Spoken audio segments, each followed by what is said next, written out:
Beautiful community. Hi, happy Sunday. Later today, we'll talk about the vertical stability the Putin regime, health allowing. But now, let's talk about the interaction of social media and politics.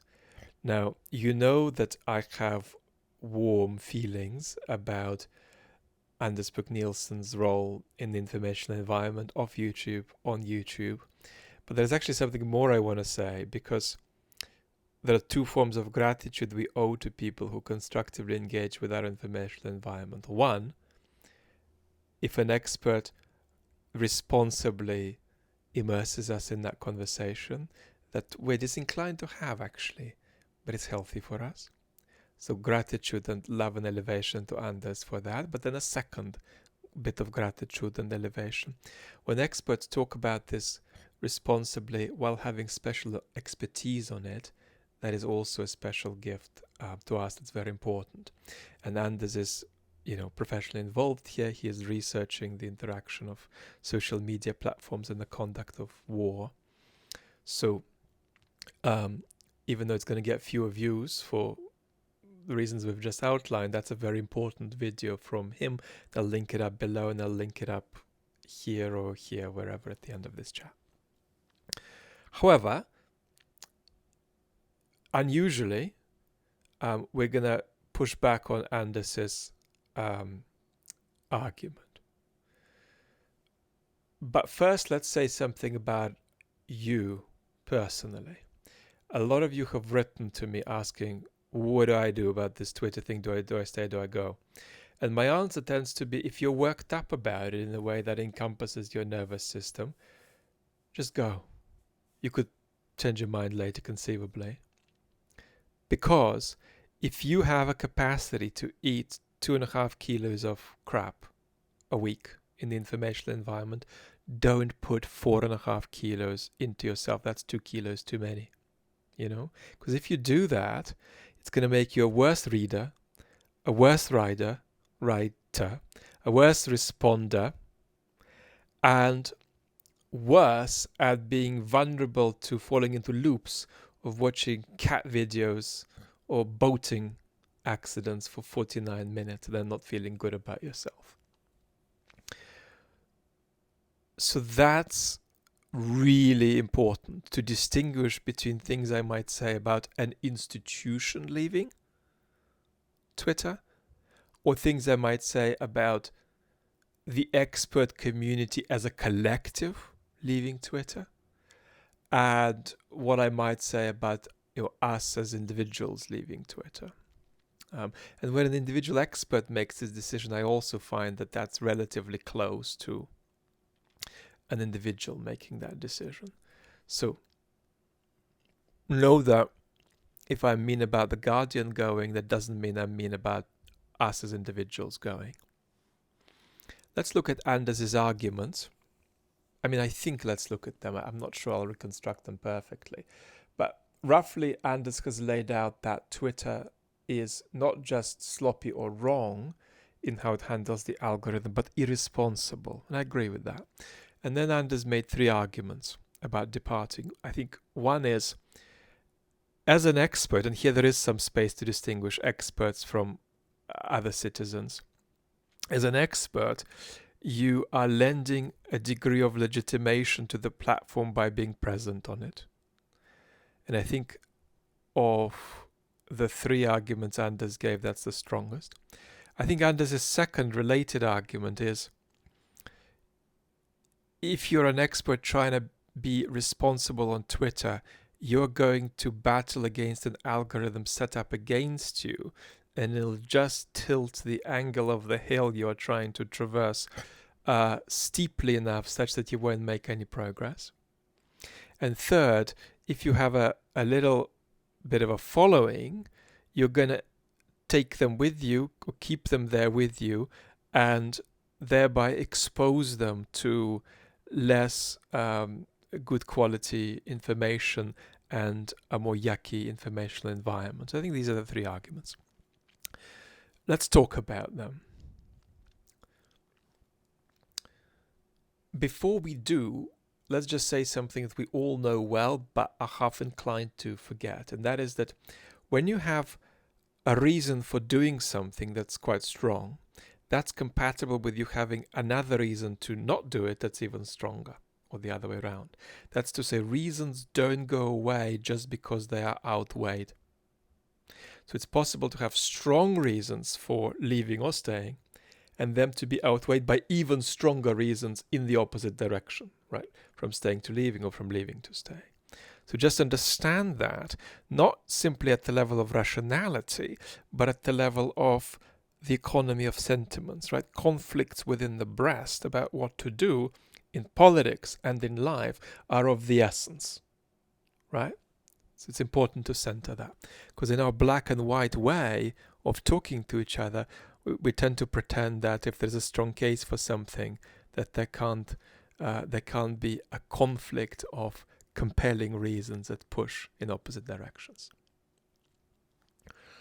Now, I actually think that the strongest reason is none of the reasons that Anders mentioned for leaving Twitter. The strongest reason is to boycott Musk for his off-Twitter behavior. Musk is, for instance, somebody who has ran a part of Trump's ground game in the campaign in some parts of the country, like he would run a company of his own. And that, perhaps more than his Doge appointment, is actually something that frames the platform in part as an arm of a US presidential administration, and as an arm of a US presidential administration that has a propensity for irresponsibility and game-breaking tendency in respect of our democratic institutions, or of your democratic institutions, dear American citizen. Sorry to appropriate you for a second.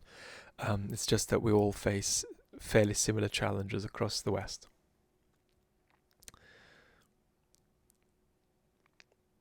Now, that argument is not in itself enough for me to justify institutions leaving Twitter, or for me to justify myself leaving Twitter, but it's the strongest argument. Now, I think of the arguments Anders makes the strongest is the legitimation argument.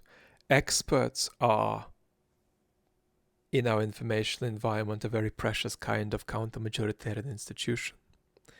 And in virtue of their presence on Twitter, they confer inevitably a degree of legitimacy to the platform. That's inevitable. I think that's a compelling argument. It's not compelling enough for me, but it's compelling. The other two arguments I regard as having some weight, but much less weight. And that's the argument that you're going to be running up the hill against an algorithm set up against you, and you shouldn't be doing that. I agree with the point that you are going to be running up the hill to a good extent, but it doesn't follow that you shouldn't be doing that. And then the argument that you're bringing people with you who are then going to be exposed to an unlovely information environment. So what weighs against these considerations? And indeed against the consideration that you could leave for Musk's off-Twitter behavior. What weighs against it is that if you think that Twitter is a public square, or a part of our public square, and I think the case for that is very strong, then you can't, as an institution, leave Twitter, and you can't justify a kind of a collective exodus. You can never say somebody's individual decision is wrong, too quickly at least, because it's entirely appropriate for an individual expert to leave Twitter. But a collective expert exodus, and an exodus of institutions such as The Guardian, which I knocked a couple of videos ago for leaving, is actually inseparable from the pathology of departing the table of politics, which in fact you don't get to choose. You don't get to choose who sits with you at the table of politics, then you're departing it. And consequently increasing the degree to which you no longer address the political reality around you. Now you might say, well, hang on, the floor is moving underneath me on Twitter. The rules of the game are indeed somewhat rigged against me. Well, the rules of the game in your democracies are going to be tendentiously rigged against you in many Western countries in the years to come. The aspiration of the Trump administration is to bring it about that it's harder to vote a Trump clan out of power after 2028. You can't separate the compromised nature of the Twitter environment from the compromised nature of your wider political environment. So an institutional or a collective expert escape from Twitter is to a degree an escape from political reality, and it is to a degree a manifestation of a centrist liberal pathology that's about failing to engage in the world around you in a way that might well contribute to your defeat politically and the victory over you by post-democratic authoritarian political forces. Instead, what you do is you elevate your capacity to engage in conflict constructively. You don't cocoon yourselves in separate mental worlds and fact worlds. You recognize that while Twitter is irresponsible in a way, for example, YouTube isn't irresponsible, that all social media platforms constitute in their workings very serious challenge to our democratic culture. The YouTube algorithm does that too, right? It pushes you into all kinds of depoliticized, cocoonish views. And